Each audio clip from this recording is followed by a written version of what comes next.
to the Voice of America in French.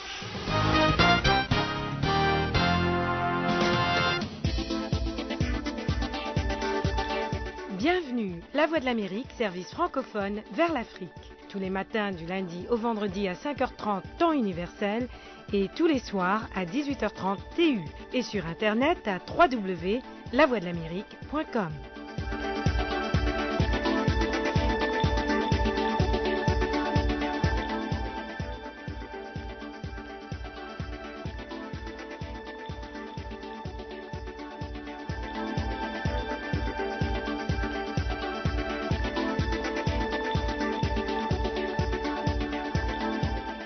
Le Monde aujourd'hui, édition pour l'Afrique centrale, chez Robin Dorsil à Washington. Bonsoir. Au sommaire ce soir, RCA, des leaders musulmans et chrétiens dénoncent les exactions commises durant la dernière rébellion.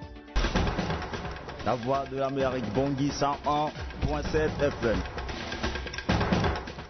Retour ce soir sur les déclarations du secrétaire d'État adjoint américain pour l'Afrique, Johnny Carson, qui a dit lundi au centre de réflexion Brookings Institution, ici à Washington, que l'administration Obama est en faveur d'un processus de paix international sous l'égide de l'ONU pour la République démocratique du Congo.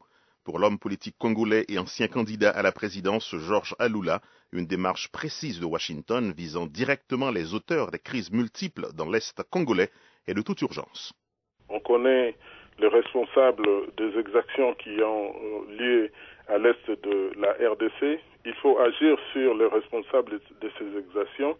Le groupe M23, qui n'est autre que la fusion du RCD avec le CNDP et y compris les éléments du FDLR qui composent ces groupes de M23, il faut prendre une action pour que ces gens qui sont composés en majorité de Rwandais puissent retourner chez eux, qu'ils aillent faire un dialogue inter-rwandais au Rwanda pour rétablir la démocratie dans leur pays. Je vous arrête là, Georges Alula.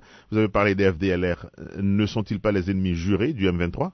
Pas du tout, mais alors pas du tout. Les zones d'exploitation des ressources naturelles du Congo contrôlées par les FDLR, l'exportation des matières premières qui sortent de ces zones passe par Kigali. Alors expliquez au monde comment est-ce que les matières premières qui proviennent des zones ennemies puissent transiter par le Rwanda alors qu'ils sont ennemis avec le gouvernement rwandais. Donc tout ça sont des astuces que nous avons compris, que j'ai largement dénoncé dans mon livre sur les génocides économiques ignorés au Congo. Il en est de même pour les zones contrôlées par les soi-disant LRA pour l'Ouganda. Donc le pillage des ressources naturelles du Congo s'est fait à travers Kampala et à travers Kigali. On parle maintenant du déploiement possible d'une brigade d'intervention qui serait intégrée à la MONUSCO dans l'est de la RDC. Une idée positive selon vous ? C'est voué à l'échec parce que la MONUSCO, avec un mandat révisé, peut entrer en guerre et défendre les territoires congolais contre ces forces dont on connaît leur localisation. Quelle devrait être, selon vous, la démarche de l'administration Obama vis-à-vis de la RDC ? D'abord, il faut arrêter les négociations des Rwandais du M23 qui sont autre chose que un groupe de terroristes avec la partie dite congolaise qui est totalement handicapée. Donc il faut déclencher, comme j'ai dit, les retours des militaires du M23 chez eux au Rwanda, Burundi et en Ouganda. Ça, c'est la première chose.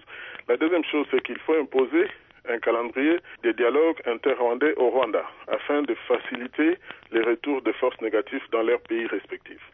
Et je dirais, il faut rétablir le leadership congolais à la tête de la RDC.